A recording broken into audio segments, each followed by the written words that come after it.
Hello everyone, आप सभी का स्वागत है इस चैनल में। आज के इस वीडियो लेक्चर में आप देखेंगे बीपीएससी टीआरई पीजीटी मैथ्स के लिए सिलेक्टेड प्रॉब्लम फ्रॉम एनसीईआरटी। ये इस सीरीज का छठा लेक्चर होगा। उम्मीद है कि इसके पहले वाले लेक्चर के सभी प्रॉब्लम्स आप अच्छे से समझ गए होंगे। अगले प्रॉब्लम की ओर चलने से पहले हम लोग बात कर लेते हैं कि आज के इस वीडियो में हम टॉपिक उठाए हैं डिफरेंशियल इक्वेशन का। डिफरेंशियल इक्वेशन से रिलेटेड एनसीईआरटी में जो ऑब्जेक्टिव प्रॉब्लम्स हैं उनका डिस्कशन हम करेंगे। चलिए शुरुआत करते हैं क्वेश्चन नंबर 1 से। आज के लेक्चर का पहला प्रॉब्लम क्वेश्चन 1 देखिए। क्वेश्चन कह रहा है the degree of differential equation. इस डिफरेंशियल इक्वेशन का डिग्री बताना है। d2y by D X square का power 3 plus dy by D X का whole square plus sine dy by D X plus 1 is equals to 0। अगर इसका order पूछा जाता तो ऑर्डर होता 2। ऑर्डर का मतलब होता है किसी डिफरेंशियल इक्वेशन में हायर ऑर्डर डेरिवेटिव जो यूज हुआ है, तो इसमें सेकेंड डेरिवेटिव यूज हुआ है, इसलिए इसका ऑर्डर होगा 2। लेकिन इसमें सवाल पूछा गया है डिग्री, तो डिग्री के लिए आपको ध्यान देने की ज़रूरत है, बहुत ही ज़्यादा ध्यान देने की ज़रूरत है। किसी भी डिफरेंशियल इक्वेशन का डिग्री तब डिफाइंड होता है जब डिफरेंशियल इक्वेशन वेल डिफाइंड हो, और डिग्री का मतलब होता है highest power of higher order derivative. जो हायर ऑर्डर डेरिवेटिव लिखा यूज हुआ है उसके हाईएस्ट पावर का, लेकिन तब जब डिफरेंशियल इक्वेशन वेल डिफाइंड हो। यहाँ आप देख रहे हैं कि ये दिया हुआ है sine of D Y by D X, यानी कोई ऐसा फंक्शन नहीं है जिसका derivative sine of D Y by D X होता। अगर यहाँ पर रहता sine by D Y by D X तो ये वेल डिफाइंड होता। Sine by D Y by D X रहता तो sine by D Y by D X तो है नहीं, इसलिए ये वेल डिफाइंड नहीं है। इसका मतलब इस डिफरेंशियल इक्वेशन का डिग्री डिफाइंड नहीं है, तो इसका आंसर हो जाएगा डी, नॉट डिफाइंड। अगले क्वेश्चन को देखिए।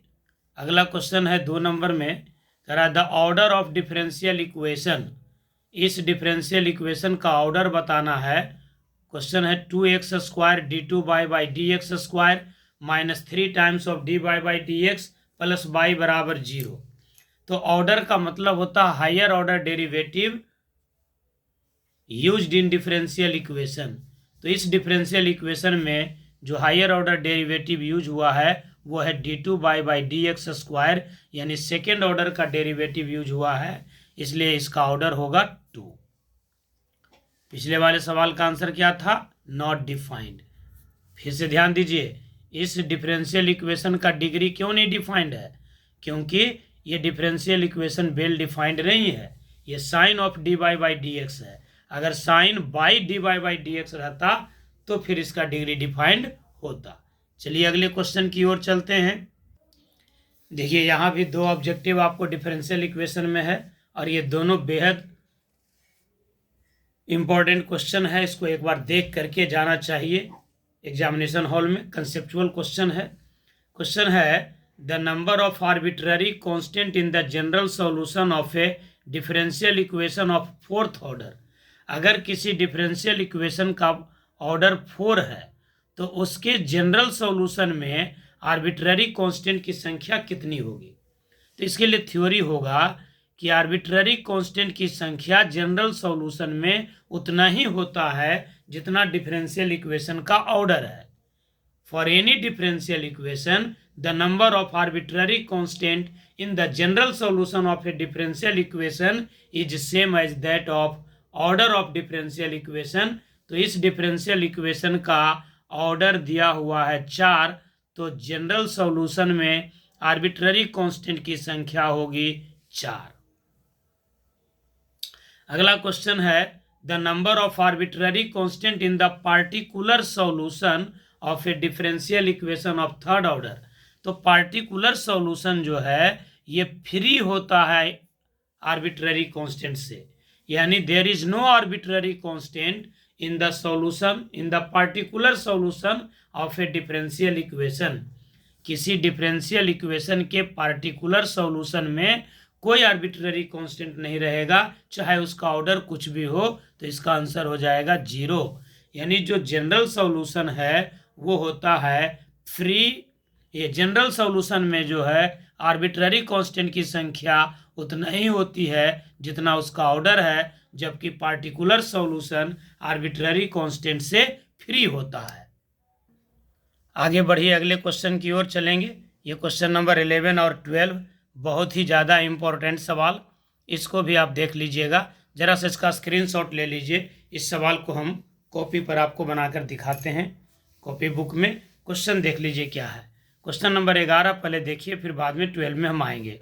क्वेश्चन नंबर 11 कह रहा है which of the following differential equation has y is equals to c1 into e के power x plus c2 into E to the power minus x as the general solution.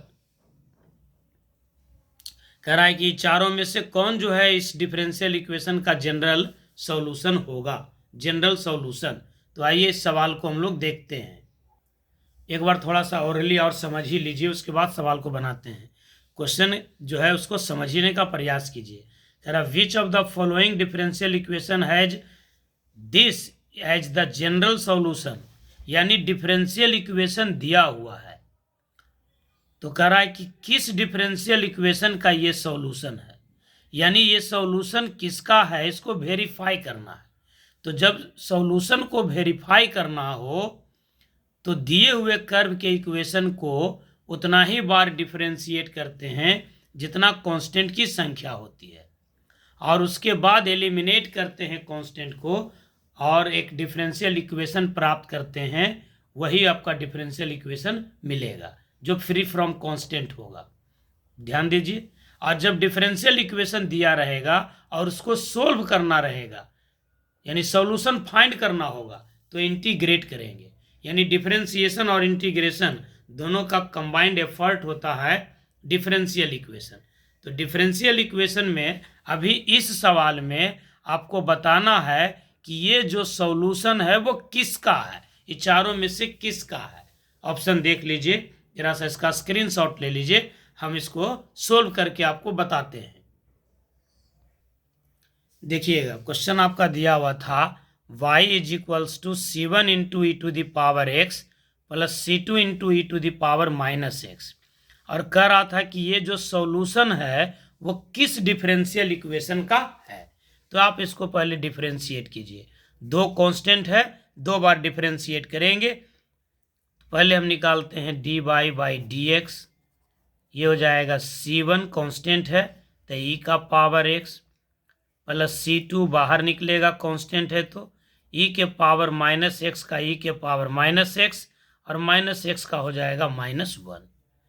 अर्थात dy by dx is equals to हो गया c1 into E का power x minus c2 into E to the power minus x। अब एक बार और differentiate कीजिए। अभी हम आपको बताए थे कि उतना ही बार डिफरेंशिएट करना है जितना कांस्टेंट की संख्या है। यहाँ दो कांस्टेंट है, दो बार डिफरेंशिएट कीजिए। तो अब d2 by dx square is equals to, ये हो जाएगा c1 into E to the power x, c1 constant है बाहर निकल गया, माइनस c2 और e to the power minus x का e to the power minus x, और माइनस x का हो जाएगा -1। अर्थात d2 by upon dx square is equals to होगा c1 इंटू ई का पावर x और minus minus plus c2 into E to the power minus x। अब आपको प्राप्त करना है एक ऐसा इक्वेशन जिसमें डेरिवेटिव रहे लेकिन कांस्टेंट एलिमिनेट हो जाए। तो कांस्टेंट को एलिमिनेट करने के लिए आप इसको गौर से देखिए। c1 into E to the power x जोड़ c2 into E to the power minus x, ये खुद बाई है। c1 into E to the power x plus c2 into E to the power minus x के जगह पर हम लिख सकते हैं y। तो ये